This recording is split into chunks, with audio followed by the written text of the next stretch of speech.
Okay, hello everyone, and welcome. It's Friday, or it will be when you're watching this. So, another episode of Sci-Fi, our show, which kind of takes a broadly psychoanalytic perspective on content and talks about contemporary politics and current issues. And please check out what we've been doing. On last week, we had Todd McGowan on talking about the question of leftist enjoyment, whether a leftist enjoyment is possible.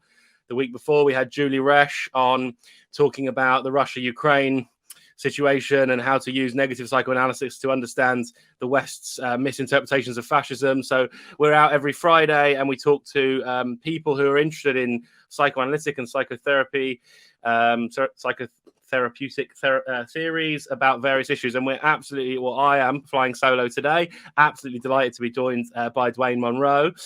Thank you for joining us, Dwayne. How are you? I am doing well.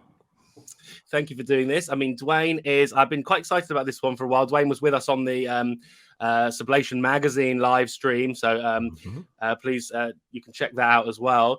Dwayne has been working he's a technologist, been working in the tech industry for 20 years in the US and also now in Europe. You're now in Amsterdam, I believe, Dwayne.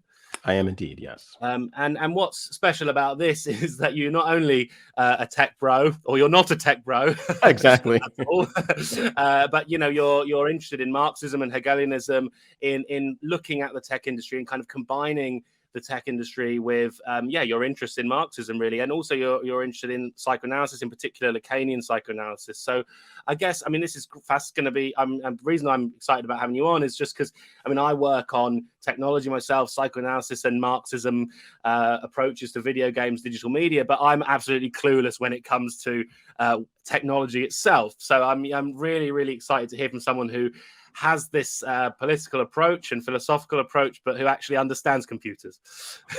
Would that be an accurate summary of who you are? Yes, I'd say that is pretty accurate, because I certainly know. I mean, no one knows everything, but I certainly know at a pretty deep level how the technology is actually used and what it's made from, and the applications to which it's put. And that has given me the material, I will say, ability to see the materiality of it, to then be inoculated, in a sense, from the propaganda of the tech industry. Right. I mean, that's kind of what I wanted to start with. So people should check out Dwayne's fantastic blog, monroelab.net, which calls itself AI Industry Analysis Without Hype or Tech Broism. Great subtitle. But also, this is what you just mentioned, the propaganda of the tech industry. So maybe you could start by saying, what are these problems? How does the tech industry speak about itself? And why do you think this is such a problem from the perspective of sort of progressive politics, I guess? So cast your mind back, those of us who are old enough, and you can watch it on YouTube if you're not old enough, cast your mind back to when Jobs first presented the iPhone. He was there on stage in his iconic outfit, which is a kind of neutral villain outfit of the turtleneck. And then behind him was a massive screen, and on a massive stage. And what was this if not spectacle, right? What was this if it was not the presentation of the idea that this industry, rather than being an industry that deals in extraction and manufacturing and so forth, was something wholly new, something science fictional, indeed, in nature. The way that the entire presentation was set up was as if some sort of remarkable breakthrough had occurred, when arguably, although it was a nice assemblage, these things are a nice assemblage of technologies into a package that can be useful, there was an ideology surrounding that presentation, which, to continue to use Apple as an example, even going back to, I think, the first commercial for the Apple IIe, I think it was, in 1984 will not be like 1984, and it's a liberation and so forth. These are ideas that are deeply embedded in Silicon Valley, and then spread out, to the rest of the world, about tech in general, and they do not reflect the actual uses to which the technology is put. They do not reflect, the nature, the characteristics, or rather, how would I put this? Well, the materiality, that computers are machines. And like other machines, like your car, if you have one, or any machine that you encounter, there are factories, and there's minerals being extracted, and there's labor going on, and Mm. these things are assembled, and software are in instruction sets. But that's not what is being presented to us. What's being presented is as if it is a magical instrument producing magic for us. And so we are lulled into a sense that the individuals, the companies that are managing this and that produce this are also above, are magical. They are Mm. indeed Olympians, right? This is how they are being presented to us, as if it's Zeus and Apollo, Yeah. and not some knucklehead who is running a company. Yeah, exactly. Yeah. So is it then that these companies it's really interesting to historicize it, I suppose, as you're doing at a certain point. This sort of sci-fi rhetoric, sort of ideology, sort of jumps into play. When in actual fact, if you look at the structure of these companies, I mean, I suppose we do see it when things about Foxconn hit the news and things like Hmm. that. I Hmm. mean, one of the interesting things I do with my students on our degree is take apart video games consoles Hmm. and just get them to open them up with screwdrivers or whatever, and basically look for clues as to where Yep, these parts have come from, and they can that's Google good. I video. like that. I like that a lot. And Yeah. you really see, don't you, this illusion that underneath this is this global capitalism, which is extremely exploitative, which is connected to huge logistical networks of Yes. capitalism, but that is Yes. just erased at a certain point from the way in which we Yes. discuss. And so what? So I And mean, there's no other industry that does this, by the way. Like Ford Motor Company does not try to pretend that cars that cars just magically appear. yeah, I mean, this that was actually going to be my question. How has this happened, and what So are you saying that actually there's nothing? It's not that the tech companies are doing something particularly different to, say, Ford. It's more the difference is ideological, or are they in fact actually even worse? Why do you think this happened? Is it because they were? I mean, I guess I'm thinking, were they going to ramp up these levels of exploitation and therefore try to hide that? Or is it just that I don't know, how did this happen and why did it happen? I think it was, I forget the name of the author, but there was to present even a bit more history. There was a point at which uh, um, the counterculture, as it was called, at the 1960s and early 70s, particularly as expressed in California, um, fell in love with computation and assumed that computation was a way of achieving some of their goals of elevating human consciousness. Mm-hmm. The person who published the whole Earth catalog decades ago, and there is an essay that actually details this, the Californian ideology, Yeah. which was, I think, the first identification of what this is. And it is an evergreen essay, although it was written in I believe the mid Yeah. 90s, the mid 1990s.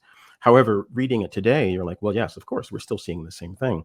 Now, computation is a command and control technology, which means that its uses, of course, are to assist or to provide a method for capitalism, and also Hmm. for the state and for militaries, police forces, and so forth, to organize, to corral us, to control us in various ways, because it is not being put to democratic purposes. Um, and so I think the reason why it was presented as a magical tool or a magical box or something that's unmoored Mm. from material reality is that there was a bit of planning to that, I believe. I mean, Jobs certainly was a very savvy business person, if nothing else. Um, um, but also, I think that they actually, as people say in professional wrestling, I think they actually believe their own hype. Like they Yeah. actually they actually saw themselves this way, right? Yeah. So there's recently R.C. Roberts introduced Mm. me to the Sartrean idea of bad faith, in which it's not a matter of you lying to others; it's a matter of you lying to yourself first, and then via that falsehood, internal falsehood, then presenting a false front, among other aspects to that. So I think Mm. that there was a combination of a business goal, but also self delusion. And we see this Yeah. now. We see this now in the industry. Yeah, I think that's quite right. And I mean, it makes me come to this other point that it's part of what's happening. I see. It seems to me is this, as you said about computation as a command and control technology, is one of the like big things we're grappling with here. Is this idea that robots, and maybe we can come to AI, is somehow part of progress, right? So, like, these things were bound to happen, and it's aided, I suppose, by the Hollywood industry and Yes. depictions of the future where robots are Yes. living among us and so on. Yes. But this is a big sort of question, isn't it? Because and maybe this is where we perhaps need some of the Marxist approach. Like, surely the stories we tell about AI and this kind of progress into the future are kind of disguising the reality here that this is about who owns these things and what purposes they are designed to play.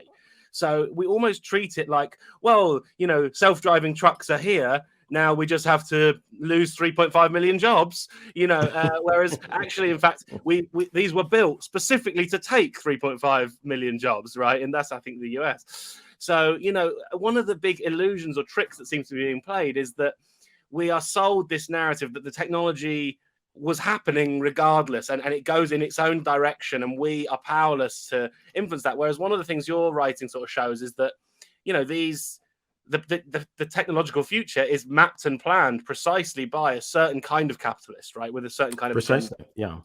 Yeah. And I mean, the gravitational relationship between the Earth and the Moon is completely beyond our control. It is a manifestation of a natural process that evolved over eons. Computation is not that. And there are people who present it that way as, oh, it was inevitable we would create computers. Well, it may have been inevitable in some sense, having the kinds of minds that we do, that we would have produced some kind of machinery for organizing things.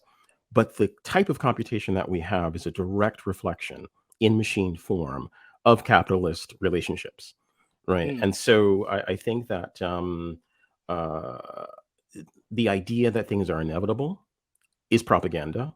And you note that every single time someone pushes back on this, they are called a Luddite or they're called Yeah. uninformed.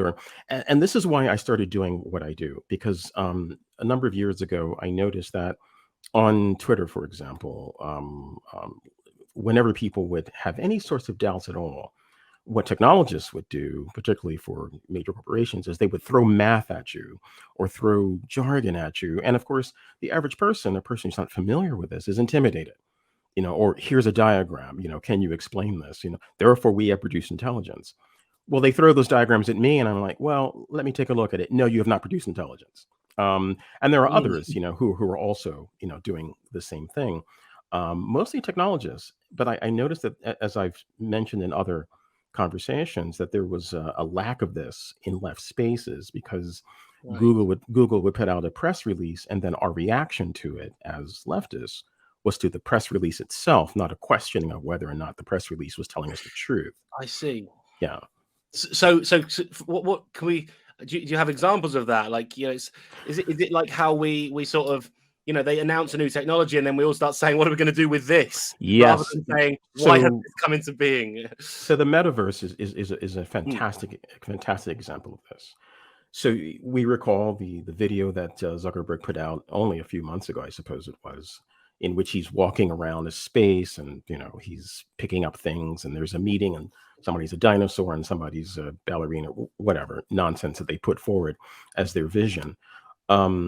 And there certainly were writings in some outlets, some left leaning, some not, saying that, well, how are we going to respond to this? This is a bold new world. But no Yeah. one ever asked themselves a very fundamental question: can this even be built?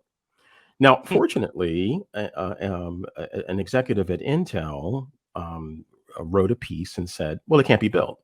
Now, the reason he did that was not to disparage. He was trying to sell Intel hardware. But while he was getting to his point of buy Intel, he actually laid out a very detailed technical analysis of why it cannot be done. And that's the kind of research that I encourage people to do is to begin by asking the question, am I being sold a bill of goods? And if I'm being sold a bill of goods, why? So we see what's happening with metaverse, that Meta, starts with this grand vision, and it didn't take them very long to go, well, actually, we're not going to do that. We're just going to have Facebook Horizons, and you'll be able to buy an NFT. So we went from a Star Trek holodeck to just put on some goggles and sweat in those goggles and buy stuff. I mean, and I think that's a perfect summary of what the industry actually is. That with its rhetoric, there's this grand facade, and then you peel back you pierce the veil, you part the curtains, and just like in the Wizard of Oz, it's some sweaty guy, pulling levers. Yeah, no, I mean, I think that's spot on, really. And it's, I mean, one more thing about the left, and then, I mean, I just promise our psychoanalysis nerds that I will ask some questions about psychoanalysis. I hope, I mean, we seem to be accruing some psychoanalysis nerd fans, which is the whole, that's there's nothing better than that for us. That's good. But on this point that you're on, before we talk about that, I want to ask about Hegel as well. I suppose what you mentioned what the left could do and the kind of research that might be helpful, but I suppose also it's interesting to me. We touched upon this on the Sublation magazine live stream, but what has happened with this kind of vision of the internet as a commons and so on, and clearly at a certain point, you mentioned the Californian ideology and so on, but clearly in the late 90s and so on, there were these really quite powerful and strong movements to see these forms of digital technology as being an opportunity for a new kind of digital commons, a new kind of commons, really. And I generally think it's kind of boring to talk about things like NFTs, but I see the NFTs as like an attempt to sort of, because one of the things about the commons was that resources would not be scarce, right? They'd be infinite because they were digital, they could proliferate. Whereas, NFTs kind of reintroduces scarcity into what should be a surplus, an infinite surplus of. So this idea, it seems to me that NFTs really represent the death of the idea of the internet as a possible space for a leftist model for a digital commons, but in what you said, you also still seem to remain hopeful that it can be otherwise, or where do you see us in relation to this history of hope? So the mistake, and I've been in this endeavor long enough to remember when, say, the open source software movement, burst onto the scene. And some people, some of whom have been discredited as for a variety of reasons, were promoting that idea. And I myself, I mean, being much younger at the time, I certainly was sort of enthusiastic and taken in. What we were missing was that we were trying to essentially build an enclave inside of capitalism that could somehow resist capitalism. But this, of course, was a primary error, because computation takes what? It takes money. It takes capital. So how can you build basically either, if not explicitly anti-capitalist, at least to some degree liberated from capitalism form, using a thing that is at the very heart of modern capitalism, computation? So that was certainly a critical mistake that we made, and I think that all such attempts suffer from. And this is particularly true of liberals, who call for ethics. There are many well-meaning people who I follow on Twitter. They're very, very conscientious. They're trying their best. They say, I will join Google and I will help Google be ethical. What they are lacking, of course, is a critique of capitalism. They don't even actually see, although the word is used, they don't see it. It's the ocean that they're swimming in, but they don't see the relationships because, well, a dialectical understanding of capitalism, let alone a Marxist understanding of capitalism, or even historic understanding of capitalism, is not encouraged in the United States. To answer your question about how to move forward, to be perfectly frank, I think that there are two options to make computation more democratic or public goods. One is the complete collapse of computation as it exists today.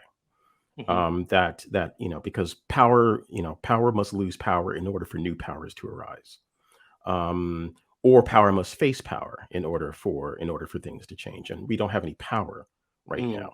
We don't own the data centers. Yeah. And so unless and until the data centers are a public good, then no change can occur. Mm. I mean, you'll note the efforts in the European Union to build a computational infrastructure, or even a so-called cloud that would rival, or at least be something that would be European centered, and that would provide an answer to Amazon, Microsoft, and Google's hyperscale platforms. These efforts, haven't borne as much fruit as you might expect. The capital certainly is there within the EU, but there Mm. are relationships between, the Silicon Valley and these various countries. There's power relationships that Yeah. prevent that from happening, and that's even within capitalist relations that they have not been able to do it, let alone trying to build something outside of capitalist relations, right? Yeah. So yeah, I'm not actually particularly sanguine for the foreseeable future, unless something quite dramatic Yeah. happens.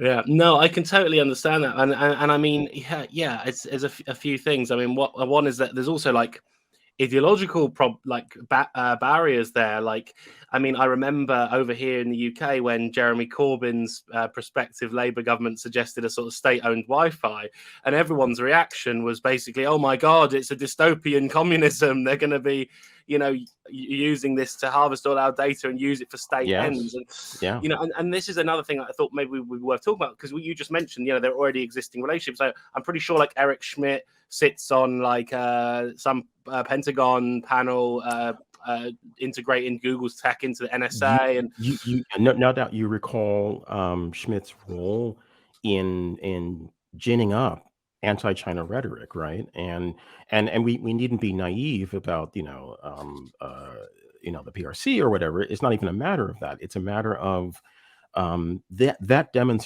provided evidence of the deep embedding of this industry within what Eisenhower called the military industrial complex, but other relationships like that. Like, why would the supposed glittering city on the hill leader like want to sit with Raytheon and Lockheed? Well, because he understands that they're in the same camp, actually, mm, and we should understand that too. yeah, no, absolutely right. So yeah, no, there's anyway, but I mean, you were coming on to. I suppose I was going to ask you about why, in particular, Hegel is your kind of approach, and you started just talking there about how in the US at least a dialectical view of capitalism is discouraged. I think that's a good way to maybe introduce that. So we've talked a little bit about your sort of understanding of the tech industry, but like, why in particular do you think a kind of Hegelian approach, before we talk about psychoanalysis, is something that can help us to kind of understand computation? Well, because I mean, to be quite frank or direct, I mean, because for Marx and Engels, that was, of course, the foundation, right? I mean, dialectical thought, of course, exists around the world in various forms. I used to study when I was a teenager. I grew up in Philadelphia. I would ride my bike in the summer to the main branch of the city library, which is a magnificent building. And I would study, Buddhist texts. And in those days, you would go through the card catalog, which was a really many people don't have that pleasure anymore because they're just Googling. But it was really fantastic to go through a bibliography and then go to the librarian and say, "And where's this book?" Anyway, in the same sense that I did that when I was studying classical Buddhism, I did that when I was studying Marx, which was, and then I read a book by Daniel Ullman, Dance of the Dialectic.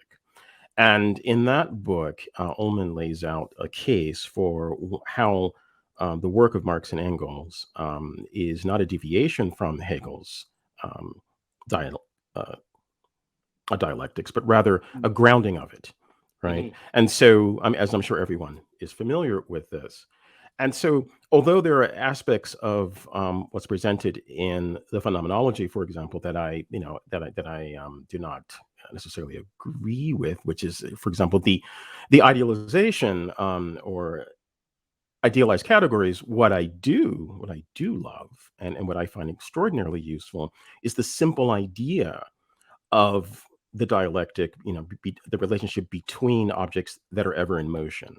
And I think this is a fundamental insight, and I think that I mean, we can't get past this. And attempts to do this, or attempts to get past it, I think have, in my opinion, at least, I'm not a professional philosopher, but in my opinion, attempts to get past this have not been successful.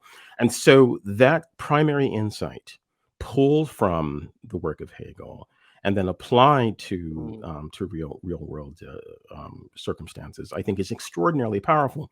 Because when I've been in debates with people, or, well, I don't like debating, but conversations Mm. with people, and they try to use purely idealized concepts, what I'm able to do is to actually remind them of the relationships between all the things that they're talking about. Which typically what people, particularly in tech, will do is, here's a thing, and I'm saying, well, no, there's other things.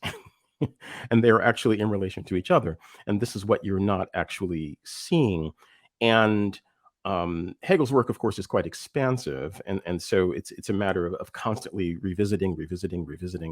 But that is the primary value that I think I've taken from the Hegelian approach, which then, as I Mm. said, and as everyone knows, Marx and Engels then said, that's fantastic. Now let's apply that to what we're seeing um, in industrial relations.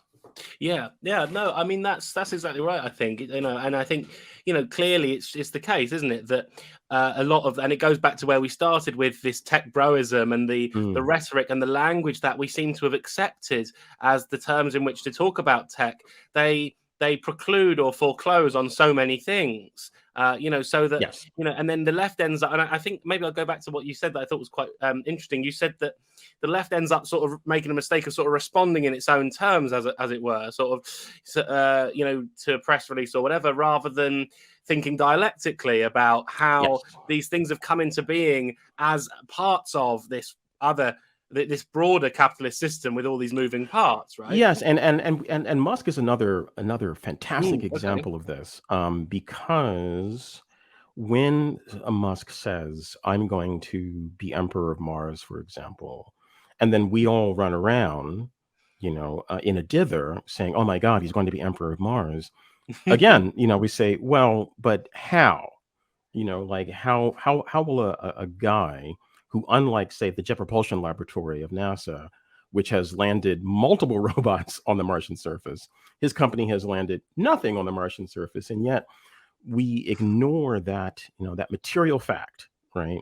And so if you look at Musk, and then you look at the complex around him, and then you take into account, because of course dialectical thought can be applied to well, almost anything, really. And so if you're looking at, like, the complex around Musk, of of business dealings and financial dealings and his behaviors and so forth, then you must reach the conclusion that what you're dealing with is not a person who's some sort of supervillain from a comic book, but you're dealing with a huckster. And then Yeah. that's how you should respond to that. You should then base your analysis on, not that there's no impact, but what is the actual impact um, of this hucksterism, right? Mm. And then what is that hucksterism? What is the enabling of that hucksterism? What is the fact that, despite the fact, and this is where ideology and also, I would say, psychoanalysis comes into play, and Lacanian thought, in particular. I mean, Musk made a statement about building a hyperloop, which turned, as we know, turned out to be a tunnel with the cars going very slowly through it, driven by people. And but yet there's still this persistence and belief that, well, this person can still produce Yeah. futuristic miracles. And so the question is, how can you believe that? I mean, like, you're actually looking at failure and then still interpreting it as somehow a success. And this fascinates me. And this is what the tech industry depends upon, is our unwillingness to simply let go of fantasy, Mm. and simply, look quite plainly at what is before us. Yeah, I mean, I think this. I mean, I suppose I was going to ask about materialism, which you also think about, but you just mentioned here brought in psychoanalysis, and we should talk about that, and maybe we can also use AI as a kind of example. I Mm, mean, I think this is spot on. I mean, I personally do a lot of work on why psychoanalysis is important for understanding the tech world, and it's similar in a sense to me, because I think the way in which we instinctively or apparently instinctively relate to things is so important here. Like, maybe, for example, that robot Sophia who got a passport from Saudi Arabia or whatever, but clearly, if you want to understand what's happening down the material level, like a company, I think it's Hanson Robotics, produce a robot which they claim is intelligent. It's absolutely rubbish, like you said. It looks and speaks like a failure, Right. And An absolute mess. Yeah, it's just a mess.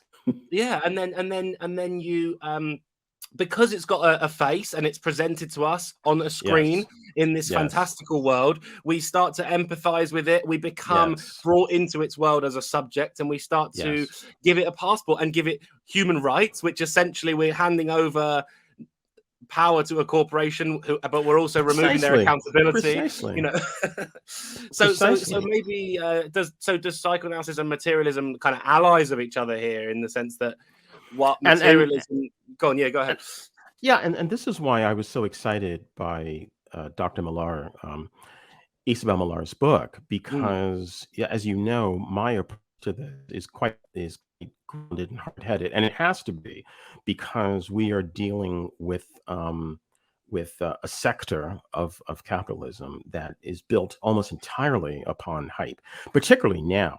Because if you observe Silicon Valley closely today, like Apple or so forth, I mean, the iPhone, there's really nothing new, right? And they know that they're kind of out of tricks. I think they've sort of reached the end of the rainbow, so to speak. Now, someone will say, no, there'll be more hardware advances and quantum computing. People are always throw quantum computing. And I was talking to a guy once, and I said that we cannot have genuine self-driving cars, because a vehicle that could actually navigate. And the example I gave, which I always give, is if it could drive from my old house in Philadelphia to Fifth Avenue, New York, all by itself, well, then that's self-driving vehicle. Something that can go straight and just use sensors and just stay straight. That is a servo mechanism, a clever one perhaps, but a servo mechanism. And his response to me was, well, quantum computing will solve that. And this was fascinating to me, because quantum computing, put it in quotes, was just sort of offered up as a deus ex machina, right? Like not the actual, what is quantum computing? How does it work? Could it fit within the form? Could a quantum computing substrate fit within the form factor of an automobile? And none of these things. It was just quantum computing will solve that. And when Dr. Millar released her book, I said, "Oh my God, this is exactly right," because I keep running into these situations in which people are refusing to, as I said, to abandon fantasy. And so, of course, I think that this is the area in which your field helps us immensely. I think that a combination of a material analysis of this industry, but there are no doubt there are many other things that could be analyzed in this way. Staying grounded materially, but then asking ourselves, as I mentioned, what is the role of fantasy in preserving power? Because Silicon Valley, because if the average person said, well, you know what, these guys are full of crap, then they would lose, well, I guess what we used to call the mind space. And if they lose the mind space, then it's possible maybe to make some democratic moves against them. But as long as you're able to sling words like innovation, then they're able to fool us, right? I mean, and I actually think that's in itself a great point. I mean, because yes, I've sort of totally agree. I mean, on the one hand, you need the Marxist Hegelianism or materialism that looks at what's actually happening here in concrete terms. That what kinds of computing is this? What are they doing? Rather than these. But as soon as you use a word like innovation, even one word, this is the realm of fantasy, right? Right, precisely. I mean, I'll often say, what is the innovation? And then I'll give you an example from Twitter just recently. So someone posted, and I use a lot of Twitter examples because I find it to be a very rich source of data. When I first joined Twitter a number of years ago, I was very quiet and I didn't really do much. And then I started actually paying it. And then, of course, I like everyone, I said, oh, it's just a cesspool. But then I said, well, let me cull my feed. Let me actually engage with this like seriously.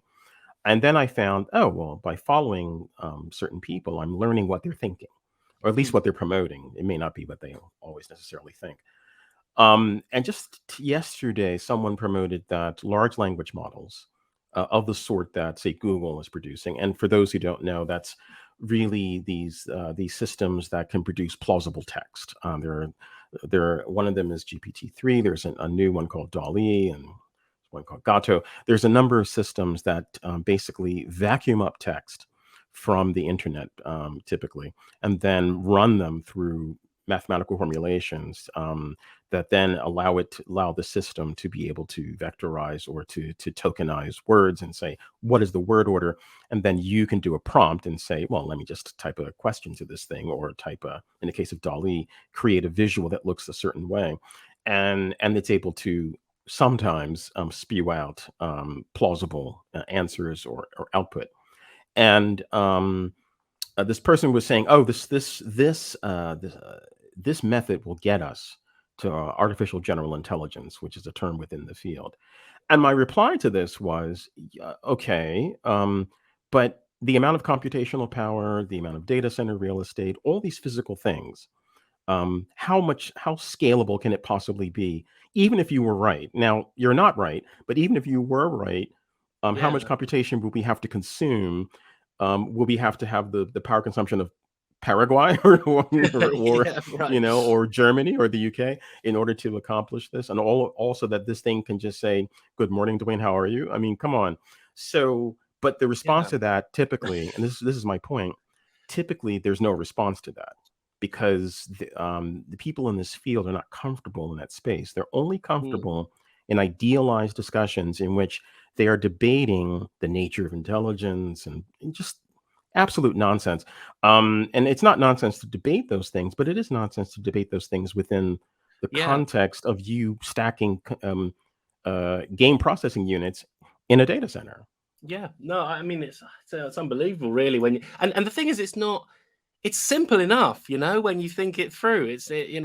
But I suppose that's going to be my question. I mean, I'm tempted to ask more about Isabel's book, which you've done some great videos on your blog, but And I I'll ask actually owe Isabel one on. more. I actually promised one more, which I'm working on, because I wanted to Yeah, right. to wrap it up. I mean, people can see those on Munroe Yes. Lab, and I'll ask Isabel also. We used to do this everyday analysis thing together, and I'll ask her to come on and talk more about it, because I think that the way you described it as this kind of paying attention psychoanalytically to the role of fantasy in allowing these Yes. tech ideologies to come into being and exist is critical, and so I totally agree. But I suppose what I was tempted to ask you is why that works, and why, because I mean, and I know that's a really hard question, but like Mm, to step away a little and think about the broader sort of political situation, like yeah. why do we just believe in these things, why do we want to opt into these fantasies so willingly Yeah. as a society? Is there something specific? Do you think this is just the power of ideology, and it's always been the case, and this is just this particular moment's version of this kind of powerful ideology? Or do you think there's actually something unique about this, and the way in which we seem so willing to absorb its language and live in its fantasy, rather than seeing the material reality that's specific to this moment? I don't know. That's an interesting deep question, and I don't think I can provide a definitive answer. It would be impossible. However, I will give you a bit of personal history that I think will put it into context. So I grew up as a kid watching and reading science fiction. And science fiction, I think, in the post-atomic age, or once we entered the atomic age, science fiction, which was prior to the atomic age, was, I think, considered, it was pulp, or it wasn't anything for adults to engage in. Science fiction came into its own because average people, were confronted with something that was produced by science that quite literally exceeded your understanding. And I don't think that happened, but that had happened previously. The telegraph, a clever person could do some reading and say, I understand the Hmm. movement of electricity across wires, and the use of these devices and the Morse code. Trains, all these technologies, they had a basis in things that people could still touch. Mm. But then when you had the explosion of, or rather the release of fission energy, and then the release of fusion energy, even more devastatingly, every now and again, I'll look at these newsreels. There's a brilliant YouTube channel that the person who curates it just finds test footage, and it's quite astounding because you will see, this release of energy, and it's mesmerizing even at the remove of time and on YouTube. So science fiction comes into its own, and then it becomes the language, even for people who dismiss, as people as geeks and nerds, but that's still the background.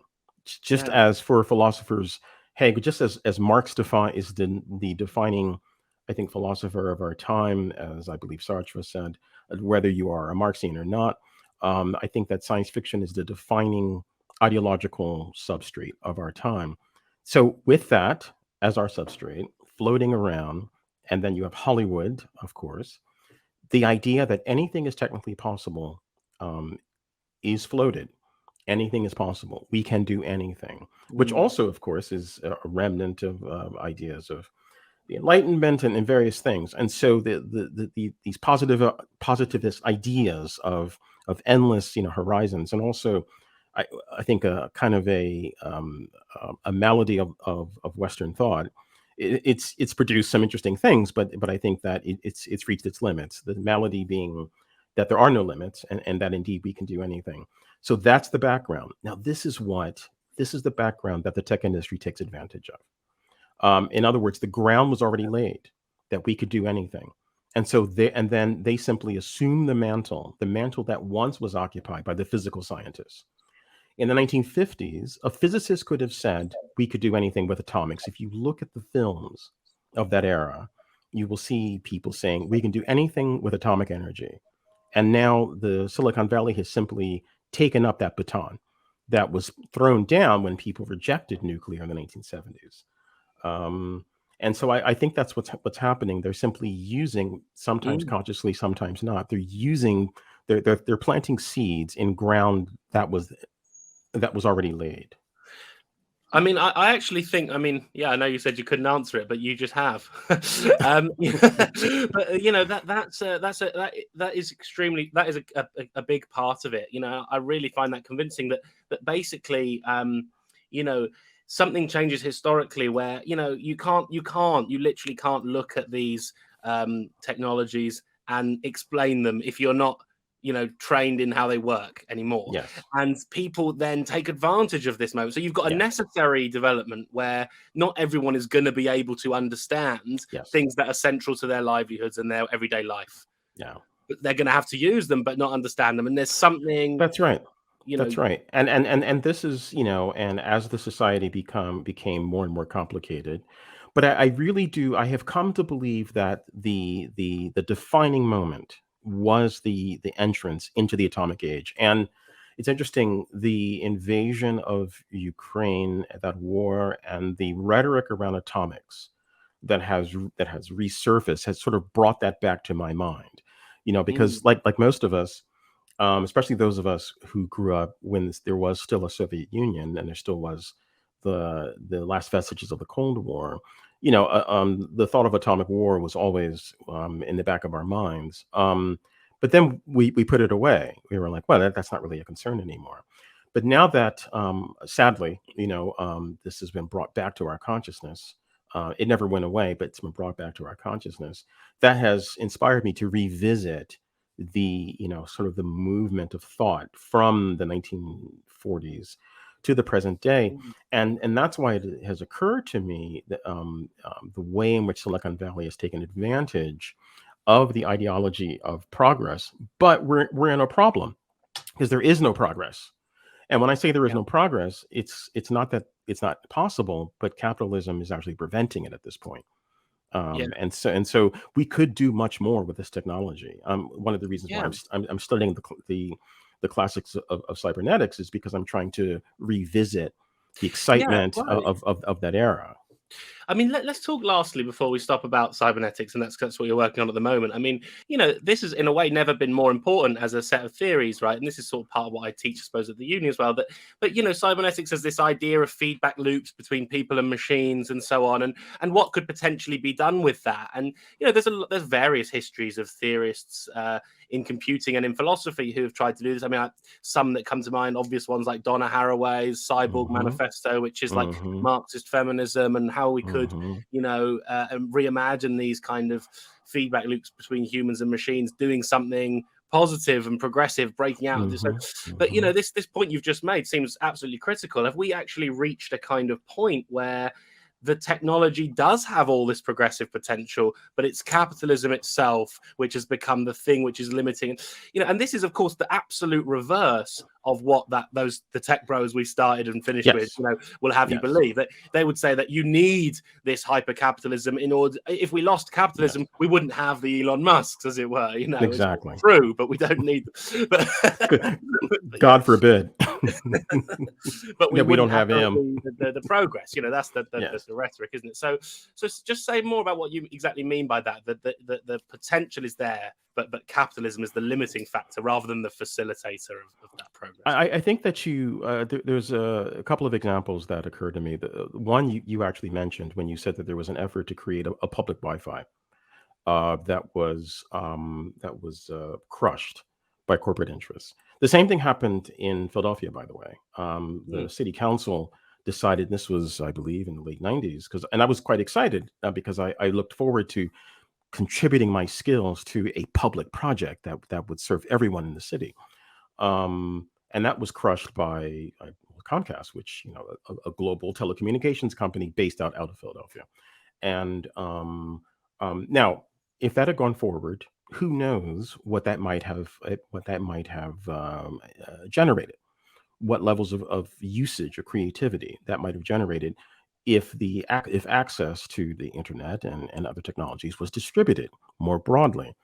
The same thing is true for, say, research into our efforts into what's called artificial intelligence, which is really stat analysis and probability for the most part.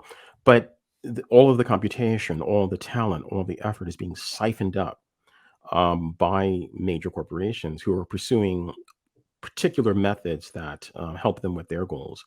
This means that we literally do not know what else could be done, because they are vacuuming up all the energy that is preventing other methodologies that could be used for people-centered purposes, which, as Stafford Beer, as we know, envisioned with the Cybersyn project in Chile, that was quite literally destroyed. Which tells you it must have been successful because it was destroyed, right? If it was unsuccessful, they just would have, paid it no mind. And so, as we imagine different ways of using these technologies, I think that it behooves us to revisit the works of people who, there was a brief period of time before these powers consolidated, typically the 1950s, 60s, and into the 70s, in which people were thinking openly, and then absorb what we can from those classics, and then try to imagine by understanding the material conditions that we face, and then create programs and based upon this understanding. And finally, with cybernetics, it's the fact that the primary metaphor with Norbert Wiener presented was navigation. Although the book is actually titled Command Control, navigation is actually the idea, navigating complex systems. And this is brilliant because it's an acknowledgement that there are things that you're not going to understand, but you still need to navigate them.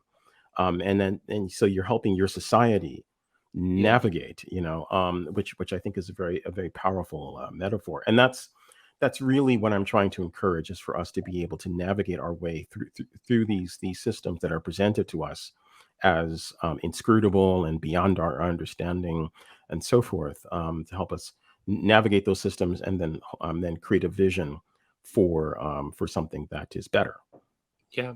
No, I think that's brilliant and a great place to finish. And people, as I said, monroelabs.net is the place to go. I'd also like to, I should say that Psy-Fi, this Sublation Media show, will also have a written section in the magazine, so people should check that out. And Dwayne, next time you write a blog post, do think of us if you want to write for it. In the magazine. I will. This would be exactly the sort of thing. I mean, it's really exactly what I think is important. I like I said, I'm really think that understanding tech and what's happening with ideology and technology is at the heart of the future. And if we don't navigate it, we're going to find ourselves in even worse shit than we're in. So your enemies, your adversaries cannot have more knowledge than you. I mean, that's just not tenable. So you have to have at least as much knowledge as they do, and ideally more. So everyone should get reading Dwayne's blog and all these things we've mentioned today. But thanks so much for joining us, Dwayne, and thanks everyone for listening. Yep. And see you everyone next week. Goodbye.